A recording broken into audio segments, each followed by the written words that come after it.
қиссаи ду дӯст, яке бой ва дигаре камбағал.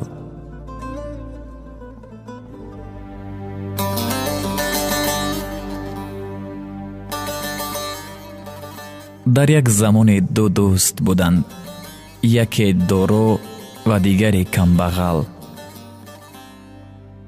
ҳар ду донишҷӯ буданд, дӯстони ҳақиқӣ буданд. писарбачаи бой ҳатто обро бе камбағал писар наменӯшид. рӯзе ба писари камбағал мегӯяд: дӯстам, ман ҳеҷ чизро аз ту боло надонистам, аммо ман як дӯстдоштае дорам ки ҳанӯз ӯро ба ту нишон надодаам. агар хоҳӣ, биё равем шиносат кунам. онҳо бо ҳамдигар рафта духтарро мебинанд. ҷавонписари камбағал духтарро дидан замон ба ӯ ошиқ мешавад ва пинҳонӣ аз дӯсташ ба ӯ вомехӯрад. духтар ҳам ин писари камбағалро баробари диданаш ошиқ шуда будааст. дигар наметавонад ба дӯсташ чӣ хел фаҳмонад ки ба дӯстдоштаи ӯ ошиқ шудааст. сухан дар дилаш монду ба беморие гирифтор мешавад. писарбачаи бой тамоми табибонро меорад, аммо давои дарди писарро ёфта наметавонад. рӯзе мешунавад дар давлати дигар донишманди ботаҷрибае ҳаст. рафта онро меорад. он донишманд мегӯяд сире дар дил дораду ӯро он сир мекушад. писар мегӯяд: чӣ бояд кард? донишманд мегӯяд: ба ӯ шароб дода сирро фаҳмидан мумкин аст. писар дӯсти худро бо шароб маст мекунад ва мепурсад: дӯстам, ба ту чӣ шудааст? камбағал писар сири дар дилаш ниҳон бударо нақл мекунад. баъдан писари бой чунин мегӯяд: ман ҳеҷ чизро аз ту боло надонистам ва инро ҳам аз ту дариғ намедорам.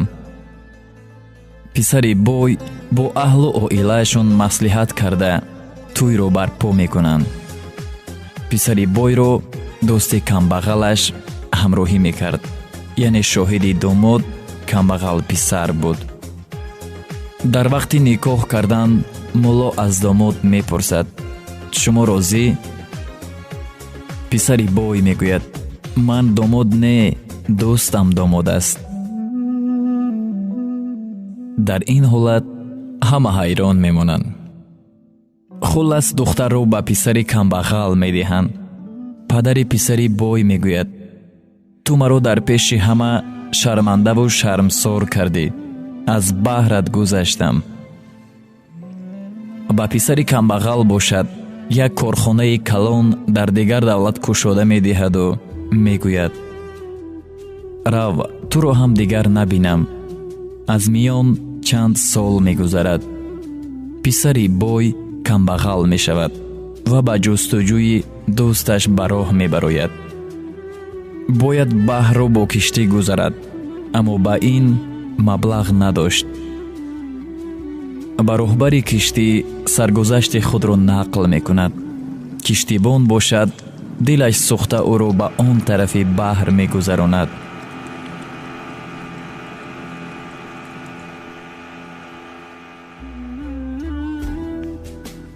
ҷавон пурсида хонаи дӯсташро меёбад. хона беҳтарин хона дар он шаҳр буд. дарро мекӯбад. дӯсташ дарро кушода ҷавонро бо чунин ҳол мебинаду дарро ба рӯяш мепӯшад. ҷавон аз алами бисьёр мегӯяд: ман барои дӯстиам ба ин рӯз расидаму кори инро бин. худро куштанӣ шуда ба лаби баҳр меравад. дар ин вақт кампире пайдо мешаваду мепурсад: писарам, дар ин ҷо чӣ кор мекунӣ? اینجا چقدر آدمان غرق شده دیگر آنها را نیافتند. جوان به پیرزن میگوید من هم همین مقصد را دارم. پیرزن میپرسد چرا؟ جوان سرگذشتش را به پیرزن هم نقل میکند. پیرزن دل پسر را یافته به خانه اش میبرد. خانه فقیرانه بود. پیرزن میگوید به جای پسرم باشی، اینجا با من زندگی میکنی. جوان راضی میشود. چند وقت میگذرد و پیرزن او را به هیزمچینی به جنگل روانه میکند. در راه او با 3 اسب سواران وا میخورد. آنها به جوان میگویند برادر این اسب‌های ما را نگاه کن، حقت را میدهیم. جوان راضی میشود و آن اسب‌ها را از سحر تا بیگاه نگاه میکند، اما آنها بر نمیگردند. پیرزن انتظار شده به جستجوی جوان میبراید. آمده میبیند که او اسب‌ها را نگاه دارد. پسر با پیرزن واقعه را نقل میکند. آن روز هم میگذرد و از آنها خبری نیست. اسب‌ها را گرفته به خانه برمیگردند. میبینند که خورجین اسب‌ها پر از طلاست.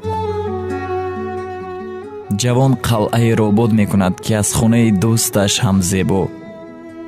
پیرزن میگوید به همه چیز رسیدی، اکنون باید عائله برپا نمایی.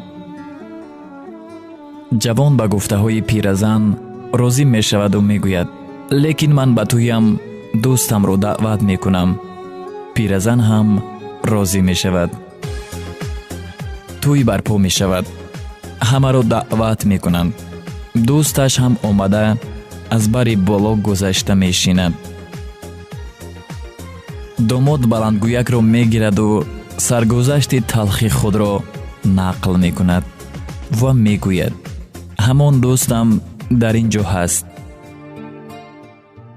دوستان دیگرش باشند در حیرت میافتند و میگویند کیست آن دوست شما؟ اگر جرأت داشته باشد خود آمده سخن گوید. دوستش از جای خسته به نزد بلندگویک آمده چنین میگوید من میدانستم شما چی حال دارید، برای همین سردار کشتی را فهمانیدم که به نزدت همین خیل جوان آمد گرفته بیار گفتم. وقتی که در را کوشیدم تو را با آن سر و احوال کمبغلی دیدم، فکر روزهای گذشته را کردم. خود به خود گفتم اگر تو را درآرم زنم دلش سوخته به تو عاشق نشود. برای همین در را برایت پوشیدم. آن پیرزنی که در لب بحر تو را از مرگ نجات داد و به خانه‌اش آورد مادر من است.